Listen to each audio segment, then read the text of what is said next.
Whether you've done it once or you've done it twice, do it Meccano.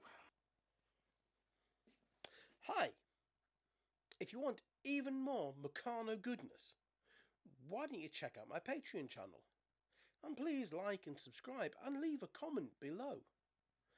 I post updates in the community section, not only for this week's Patreon build, but also for what I'm currently working on. Thank you, and back to the build. Welcome to the second build. I thought I'd show some of the smaller builds that Meccano made in between the large builds from the Crane multi-kit set. These builds are made using my brother's Meccano. His Meccano was also a Christmas present and dates back to 1969, when he was also 7.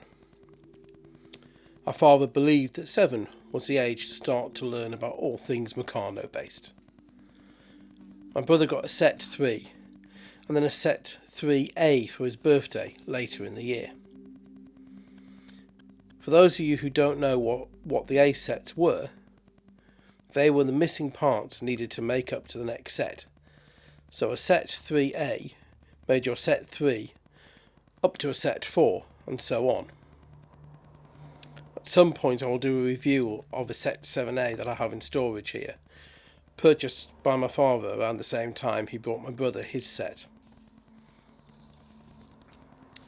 The idea behind these basic models from the set 1 book were to teach you the fundamental building principles that apply just as much to larger models as they do to the smaller ones.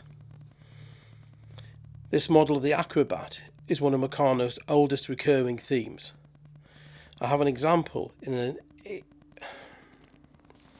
The idea behind these basic models from the set 1 book were to teach the fundamental building principles that apply just as much to larger models as they do to the smaller ones.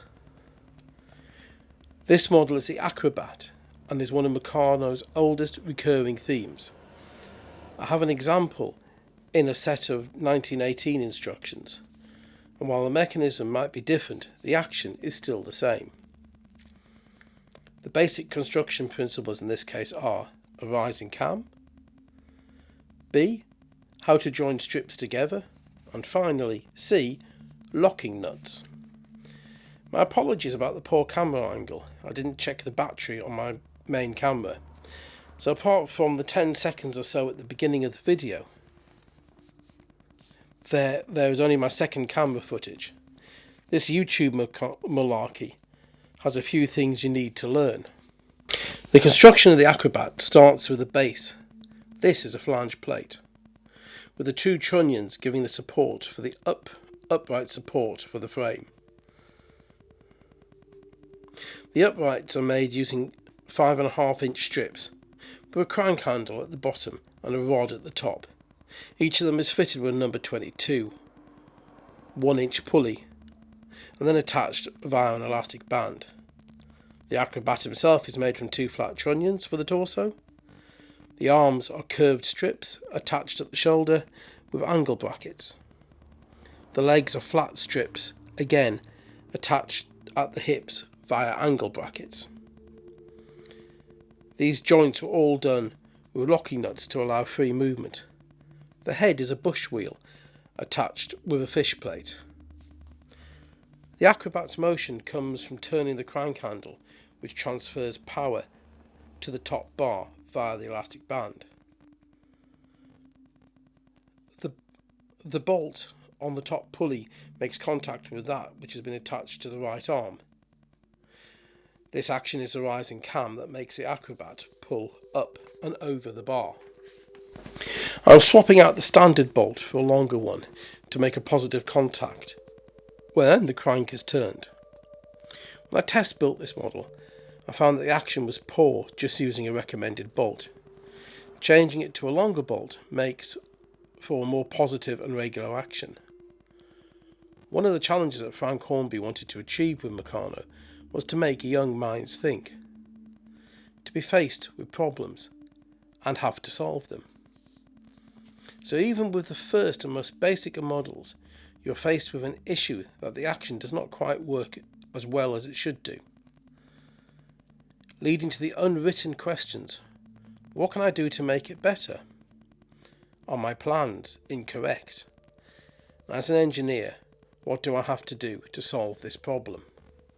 A lot of the video has seen Mau Mau's the cat wandering around in the background. She was 20 at the time of filming. She's wanting to go upstairs and sleep on my bed, and I've had the audacity to shut the door. And of course, Arnie has to get his screen time as well, as he heads outside to take care of cat business. Yes, that was a ginger fairy tantrum. I wasn't paying attention to the instructions. I thought I'd behaved quite well. As the footage is sped up in the bigger builds, you have to watch carefully to see the tantrums.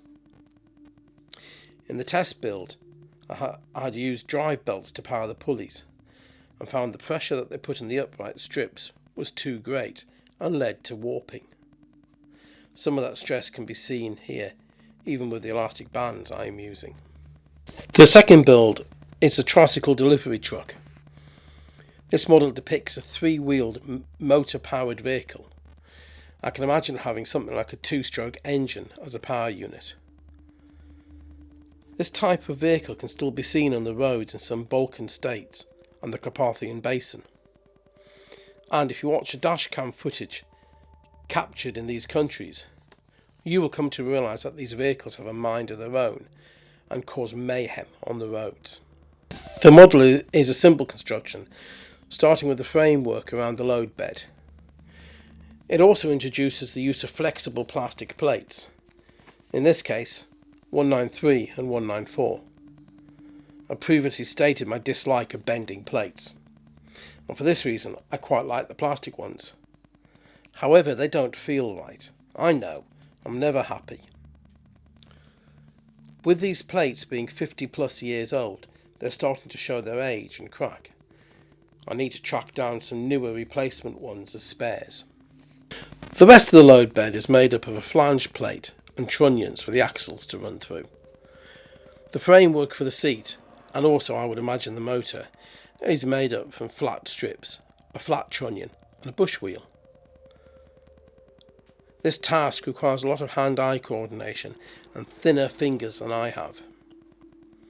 On the test build this proved to be a real pain, and yet on the shoot it went together very easily. I'm not sure that I'd want to sit on the seat. That bolt might be a tad uncomfortable. The lessons this model are teaching are those of a pivot point by using locking nuts between the motor or seat unit and the load bed, and a BC12 by using two angle brackets to make a U-shaped bridging strip under the seat. I just used a different part to bridge the unit instead, mainly because I didn't look up what a B12 stood for in the instructions and instead worked from first principles. Yes, I also struggle with IKEA instructions at times. Hindsight being a true gift, what I should have done is refilm it, having changed the battery in my main camera. That way I could have had better footage, rather than my hands being in the way all of the time. I would say in my defence that this is a very fiddly section to build, and there is a possibility that even with the main camera running, that I would still have managed to get nothing but my fingers in the frame. Ah, the joys of not paying attention. Yes, that is a ginger fairy mode engaging, and not realising that I'm attaching the seat unit to the front of the vehicle and not the rear where the handlebars are. So, as I'm constructing the pivot point for the seat, I seem to be blissfully unaware of what I'm doing. As you might begin to guess, we all know what's coming next. 5, 4, 3, 2, 1, and that is the second tantrum of this build.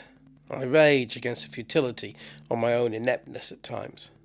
Thankfully, it is an easy build, and therefore it's quickly spotted and an easy fix.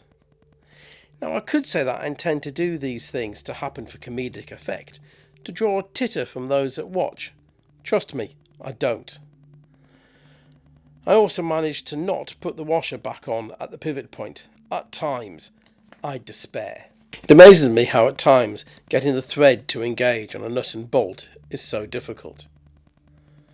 I recently picked up a Meccano box spanner, and I'm finding it immensely useful in some of the tighter build areas where access is limited, like at this point. There is not much left to this build. The wheels and axle are a straightforward fit, and finally leaves you with a complete build.